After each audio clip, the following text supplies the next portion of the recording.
काय मालक तुमचं? नारायण बोलतो. कुठली पैदास? सिंधुवाडीच्या सोन्याबाईला किती दिवसाचं आहे? 4 दिवसात.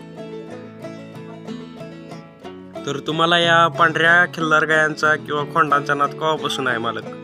माझ्या आजोबापासून नाद आहे.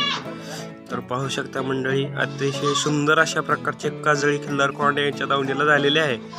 तर मालक, तुम्ही हा खिल्लार खोंड पुढे ओळू करणार आहे का खिल्लार बैलगाडा क्षेत्रात उतरणार आहात? हा ना, ओळूसाठी ना.